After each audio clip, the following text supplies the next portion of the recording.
Приветствуем наших подписчиков и гостей канала Эзотерика для тебя, друзья. Мы вас всех приветствуем в изобилии и достатке. Вы знаете, 16 апреля все мы с вами, православные христиане, отмечаем Лазареву субботу. И в этот день церковь вспоминает чудо воскрешения Иисусом Христом праведного Лазаря. Ну, конечно же, этот праздник имеет свои давние обычаи, традиции, народные правила, а также запреты, о которых мы с вами поговорим далее более подробно. Этот праздник является переходящим, поскольку все время меняет дату, но он выпадает всегда на ту субботу, после которой наступает вербное воскресенье, а через неделю Пасха. Поэтому уже 24 апреля все мы, православные христиане, будем отмечать Пасху. Но перед этой датой, в последнюю шестую неделю Великого Поста, перед Страстной Седмицей, отмечается Лазарева суббота. И в этом 2022 году она приходится на 16 апреля. Вы знаете, празднование Лазаревой субботы установлено с давних времен. Святой Лазарь был братом Марфы и Марии, жил с сестрами неподалеку от Иерусалима, в селении Вифания. Христос часто посещал их дом, а Лазаря называл своим другом. Однажды Лазарь заболел, и когда весть об этом дошла до Христа, он сказал: «Эта болезнь не к смерти, но к славе Божией, да прославится через нее Сын Божий». Лазарь скончался за 4 дня до прихода Иисуса Христа в Вифанию. Услышав о смерти Лазаря, Иисус прослезился и велел отнять камень от пещеры, в которой похоронили праведника, и воззвал к нему: «Лазарь, иди вон». Умерший воскрес и вышел из погребальной пещеры. В этот день принято заготавливать веточки вербы для вербного воскресенья. Дерево сделали символом неспроста. Пальмы при нашем климате не растут. Именно пальмовые ветви народ бросал под ноги Иисусу Христу, когда тот вошел в Иерусалим. А деревце как раз распускается одним из самых первых по весне. Вербы ломали в лесу, выбирали только здоровые и молодые побеги. Прутики со старыми больными пончиками срывать нельзя. Говорили, что так можно навлечь болезни и неприятности на свой дом. Затем вербой похлестывали детей, родных, себя и скот. Этот ритуал помогал снять порчу, а люди и животные не болели потом целый год. А когда вечерело, шли на службу, обязательно прихватив с собой вербу. Священники и прихожане читали молитвы, а затем происходил обряд освящения веточек. Их кропили святой водичкой. После богослужения люди расходились по домам, проводили время в тишине и покое, а ветки ставили на стол или поближе к иконам. Хранить их нужно было до следующего года. На Лазареву субботу принято оставаться дома и проводить время в тихом семейном кругу или в одиночестве, размышляя о библейских событиях и читая молитвы.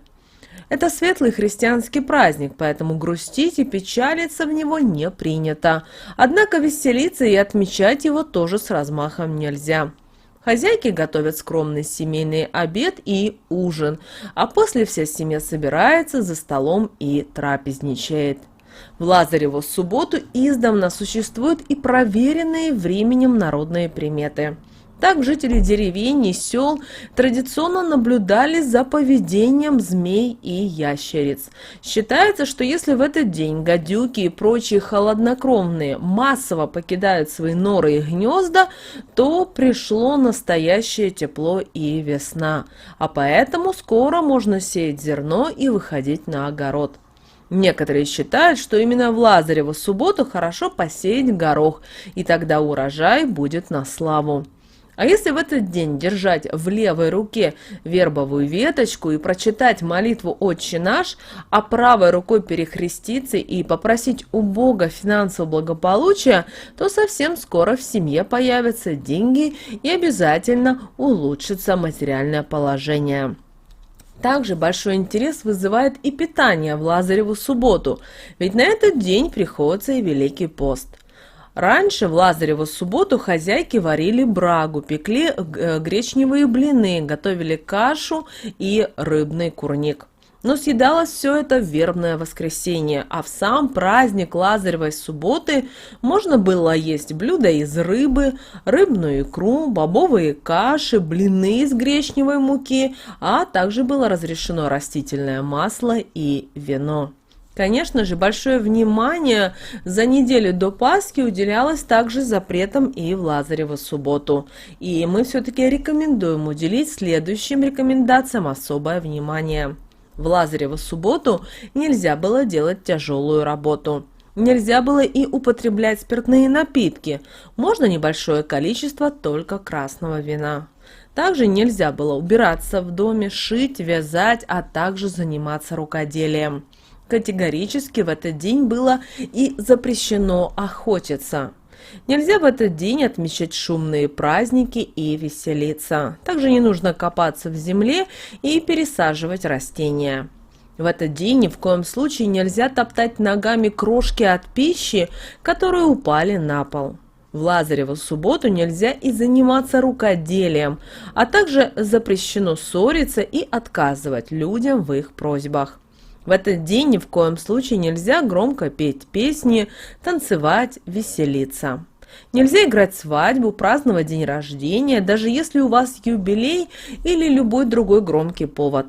Все мысли в голове у православного человека должны быть посвящены Господу и его дальнейшим страданиям. Когда вы осознаете все события, которые описаны в Библии, вы не будете сами грешить, то на Пасху с вами тоже случится чудо. Душа очистится, а разум станет намного ясным. Вот в церквях и храмах по всей стране в этот день, в памяти святого Лазаря, проходят православные обряды. Священники в этот день облачаются в праздничные мантии белого цвета и проводят службы полпостной триади. Служба начинается с утра, а затем проходит вечером, чтобы прихожане смогли осветить наломанные веточки вербы. Лазареву субботу также еще называют в народе и Малой Пасхой, поскольку верующих в святынях собирается десятки тысяч. Люди приходят туда помолиться, зажечь свечи и поговорить с Господом Богом по душам. Также в этот день существовало у нашего народа 4, с одной стороны, простых, но в то же время важных запрета. И наши предки старались выполнять эти запреты. Первое, что ни в коем случае не нужно делать, это не нужно находиться в плохом настроении. Даже если вам и тяжело сейчас на данном этапе в жизни, вам что-то не хватает или у вас сложились не так обстоятельства, это не повод грустить и расстраиваться. Также в Лазареву субботу не стоит ссориться с близкими, ругаться и сквернословить. Даже если вам все надоело и вам это все уже раздражает, ни в коем случае не старайтесь идти и злиться, нервничать, переживать и отправлять негативные посылы во Вселенную. Также в Лазареву субботу не стоит выполнять домашние работы. Это и вытирать пыль, это пылесосить, мыть полы или окна. Для этого у нас с вами, друзья, будут другие дни. А сегодня все-таки уделите внимание спокойствию и одиночеству. И, что немаловажно, в этот день ни в коем случае нельзя утаптывать крошки, которые упали со стола. Иначе именно это повлечет за собой плохие неприятности. Итак, друзья, Лазарева суббота – это прекрасная пора сходить в святыню и почитать молитвы за здравие близких. Поразмыслите над участью Божией, над смыслом жизни.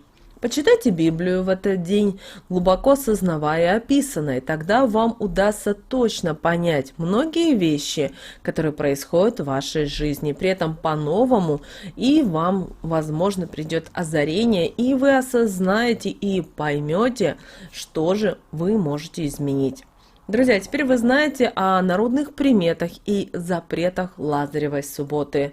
Мы надеемся, что в эту Лазареву субботу у вас пройдет тихо, мирно, спокойно и благополучно для вас. Друзья, с вами, как всегда, был канал Эзотерика для тебя. Друзья, обязательно подписывайтесь на наш канал. Также обязательно подписывайтесь на наш телеграм-канал. На телеграм-канале, друзья, у нас очень много полезной, важной, нужной и интересной информации.